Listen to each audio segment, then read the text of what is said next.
നമസ്കാരം. ചാനൽ 5+ലേക്ക് ഏവർക്കും സ്വാഗതം. കേരളത്തിൽ നിന്നുള്ള ഗൾഫിലെ മലയാളികളുടെ ദീർഘകാലമായുള്ള ആവശ്യവും ഒരു ആഗ്രഹവുമാണ് ഗൾഫിൽ നിന്നും നാട്ടിലേക്ക് ഒരു കപ്പൽ സർവീസ് ആരംഭിക്കുക എന്നത്. വിമാന കമ്പനികളുടെ ഈ സീസൺ കാലത്തെ അമിതമായ ചൂഷണത്തിൽ നിന്നും മുക്തി നേടാൻ ഇതേ ഉള്ളൊരു പോംവഴിയെന്ന് ഈ രംഗത്ത് പ്രവർത്തിക്കുന്നവരും ഇപ്പോൾ ഏതാണ്ട് മനസ്സിലാക്കിയിരിക്കുന്നു. പക്ഷേ എന്ന് എങ്ങനെ ഇത് സാധ്യമാകും എന്ന ചോദ്യത്തിന് ഇപ്പോൾ ഉത്തരം കിട്ടിക്കഴിഞ്ഞിരിക്കുന്നു. ഉടൻ അത് സാധ്യമാകും എന്ന് തന്നെയാണ് ഗൾഫിലെ പ്രവാസികളും ഗൾഫുകാരോട് ആഭിമുഖ്യമുള്ള നാട്ടുകാരും അധികൃതരും എല്ലാം ഒരേ സ്വരത്തിൽ പറയുന്നത്. ഇതിനുള്ള സർക്കാർ നടപടികൾ അവസാന ഘട്ടത്തിലാണെന്നാണ് തുറമുഖ വകുപ്പ് മന്ത്രി VN വാസവൻ കഴിഞ്ഞ ദിവസം അറിയിച്ചത്. ഈ സാഹചര്യത്തിൽ ചാനൽ 5+ ഒരു ചർച്ചയ്ക്ക് തുടക്കമിടുകയാണ്. ഗൾഫിൽ നിന്നും നാട്ടിലേക്കുള്ള യാത്രാ കപ്പൽ എപ്പോൾ, എങ്ങനെ എന്നതാണ് ഈ പരമ്പര. പ്രവാസികളുടെ ദീർഘകാലത്തെ പ്രതീക്ഷയിലേക്ക് വെളിച്ചം വീശുന്ന, കണ്ണോടിക്കുന്ന ഈ പരമ്പരയിലേക്ക് നിങ്ങൾക്കേവർക്കും സ്വാഗതം. നിങ്ങളുടെ പൂർണ്ണമായ സഹകരണവും പങ്കാളിത്തവും പ്രതീക്ഷിച്ചുകൊണ്ട് ഞങ്ങൾ ആരംഭിക്കുന്നു.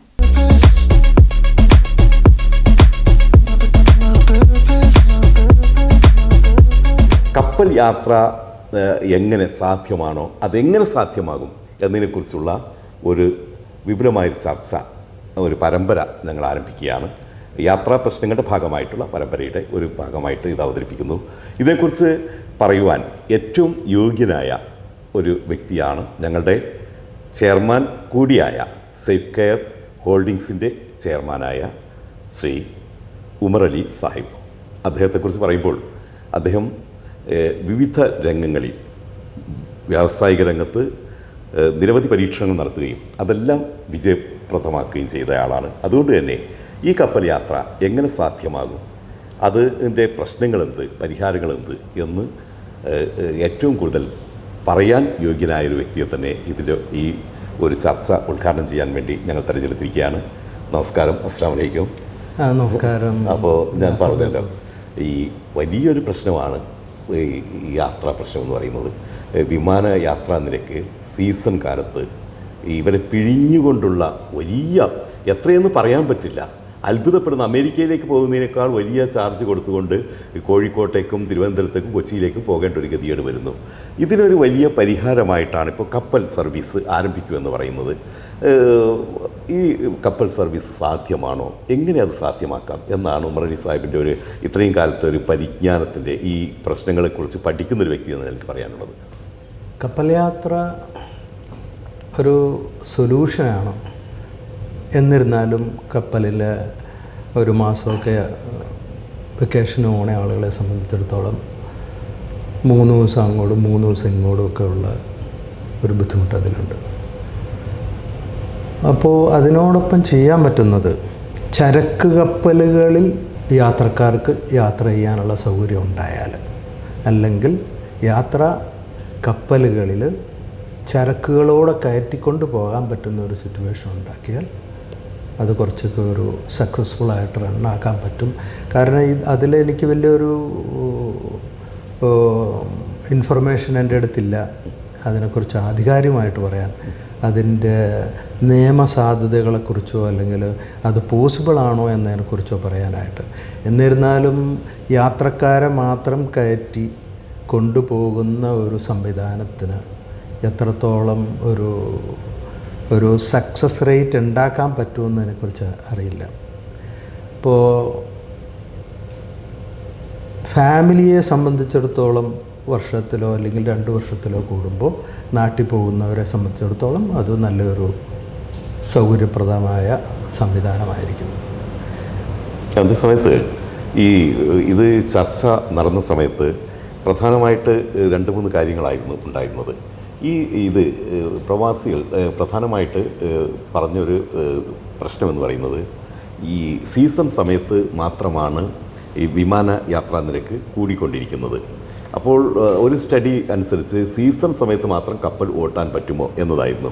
അപ്പോൾ ഈ കപ്പൽ ഇതിൻ്റെ അധികൃതർ പറയുന്നത് സീസൺ സമയത്ത് മാത്രം ഓട്ടുന്ന ഒരു കപ്പൽ സർവീസ് എന്ന് പറയുന്നത് പ്രായോഗിക തലത്തിൽ സാധ്യമല്ല. ഈ സീസൺ അല്ലാത്ത സമയത്ത് വിമാനങ്ങൾ തന്നെ വാസ്തവത്തിൽ കാലിയായിട്ടാണ് പോയിക്കൊണ്ടിരിക്കുന്നത്. അപ്പോൾ പിന്നെ ഈ 7 ദിവസം കൊണ്ട് ആദ്യം പിന്നെ 500 രൂപയ്ക്ക് 200 കിലോ സാധനങ്ങൾ എന്നതായിരുന്നു പറഞ്ഞിരുന്നത്. എന്നാൽ ഇപ്പോഴത് മാറിയിട്ട് 750-നും 1000-നും ഇടയിൽ അത് 100-ലേക്ക് കുറയ്ക്കുകയും ചെയ്തിരിക്കുന്നു. അപ്പം കൂടി അതിന് ലാഭം കിട്ടുന്നത് 70 കിലോ മാത്രമാണ്. അതേസമയത്ത് ഈ 750 എന്ന് പറയുന്നത് 750-നും 1000-നും ഇടയിലെന്ന് പറയുന്നത് സാധാരണ സീസൺ ഇല്ലാത്ത സമയത്ത് ഈ വിമാനത്തിന് ഈടാക്കുന്നതിനേക്കാൾ കൂടുതലാണ് ചാർജ്. ഒരാഴ്ചയോളം താമസവും വരുന്നു.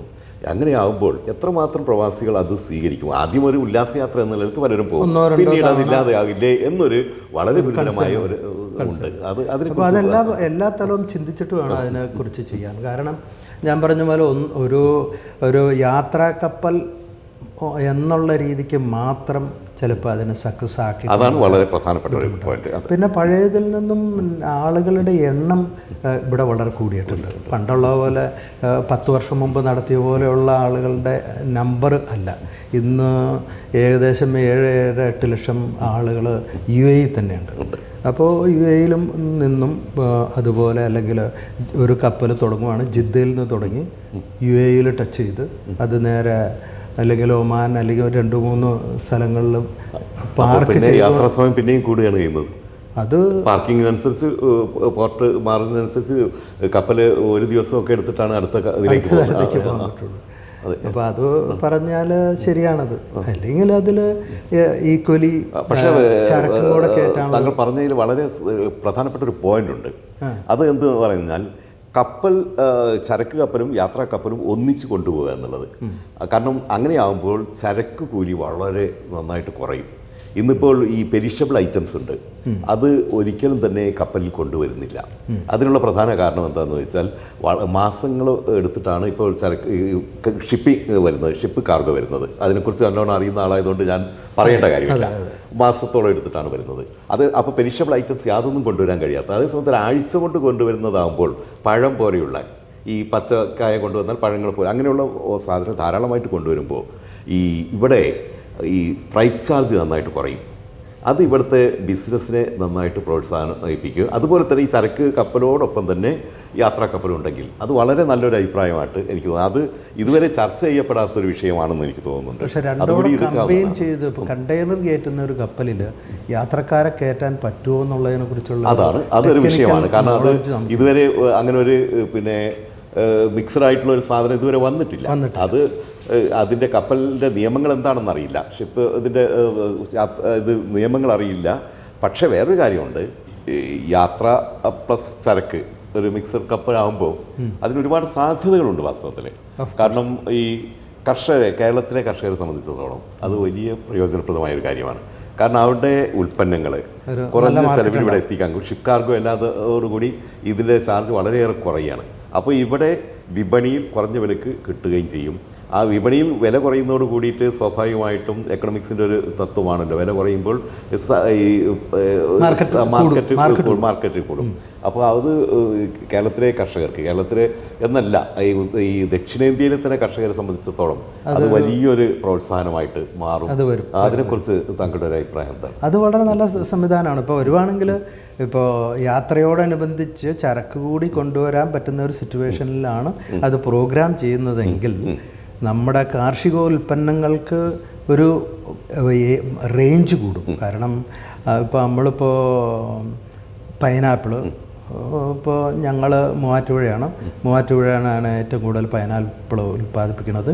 ആ പൈനാപ്പിളിന് ചില സീസണുകളിൽ വാങ്ങിക്കാൻ ആളില്ലാത്തൊരു ചുറ്റുപാട് വരണ സംവിധാനം വരെ ഉണ്ടാവാറുണ്ട്. ആ സമയങ്ങളിൽ വളരെ ചെറിയ വിലയ്ക്ക് ഒരുവിധം ന്യായമായ വില കർഷകന് കൊടുത്ത് നമുക്ക് മേടിച്ച് ഇവിടെയുള്ള ഗൾഫ് മാർക്കറ്റുകളിലേക്ക് നമുക്ക് മാർക്കറ്റ് ചെയ്യാം. അതിനകത്ത് ഒരുപാട് സാധ്യതകൾ വരും. പക്ഷേ ഇപ്പോൾ അതൊക്കെ ചെയ്യുന്നുണ്ടെങ്കിൽ പോലും അതൊന്നും അത്ര വ്യാപകമായിട്ട് ചെയ്യുന്നില്ല.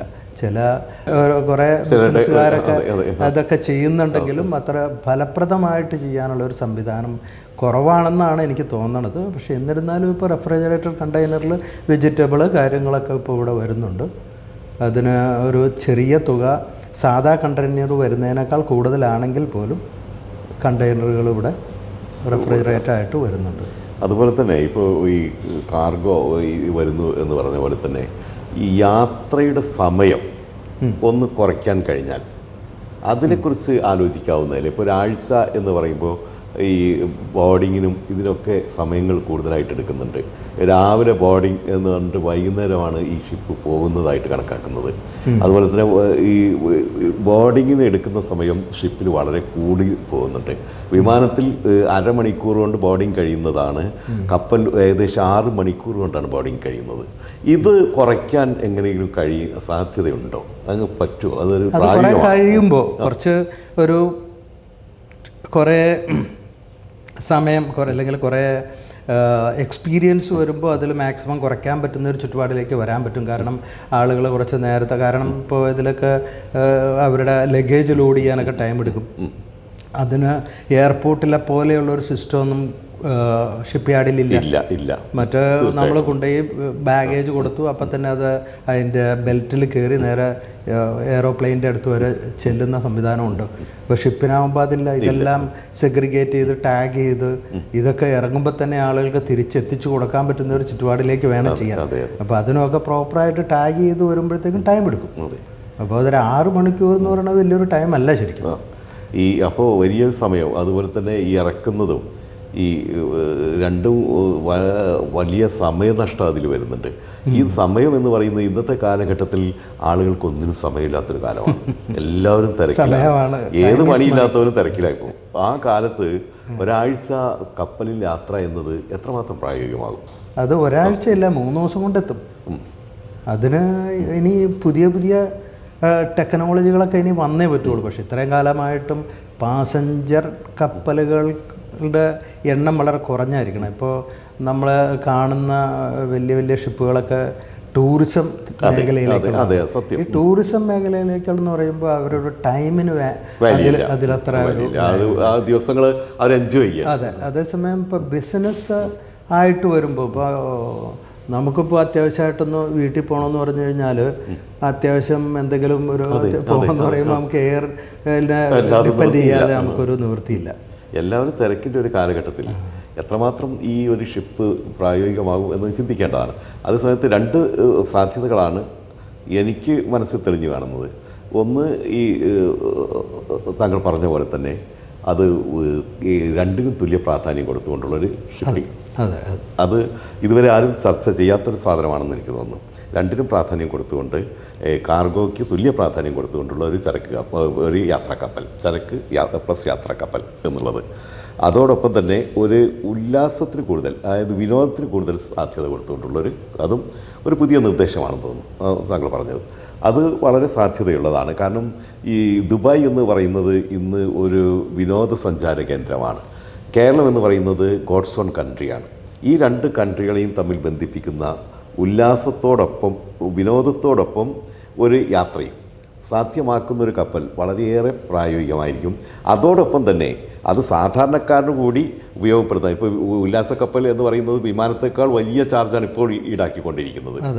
വിമാനത്തേക്കാൾ വലിയ ചാർജാണ്. അതല്ലാതെ 2നെയും ക്ലബ് ചെയ്തുകൊണ്ടുള്ള സാധാരണക്കാരന് കൂടി യാത്ര ചെയ്യാൻ കഴിയുന്ന വിധത്തിലുള്ളൊരു കപ്പൽ വളരെ പ്രായോഗികമായിരിക്കുമെന്ന് തോന്നുന്നു. അതിനെക്കുറിച്ച് എന്ത് പറയാം? കപ്പൽ വന്നു കഴിഞ്ഞാൽ അത് അതിനൊരു ഹിറ്റ് ഉണ്ടാവും. കാരണം number of experts are more.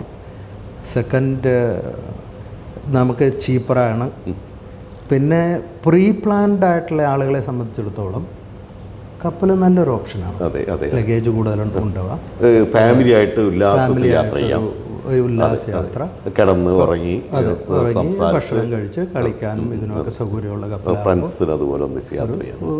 സൗകര്യത്തിന് പോകാൻ പറ്റുന്ന ഒരു ഉല്ലാസയാത്രയോടൊപ്പം നമ്മുടെ ഡെസ്റ്റിനേഷന് എത്തിക്കുന്ന തരത്തിലുള്ള ഒരു ഇതും കുഴപ്പമില്ല. അതിന് നല്ലൊരു ഡിമാൻഡ് ഉണ്ടാവും എന്നുള്ളതാണ് എൻ്റെ വിശ്വാസം.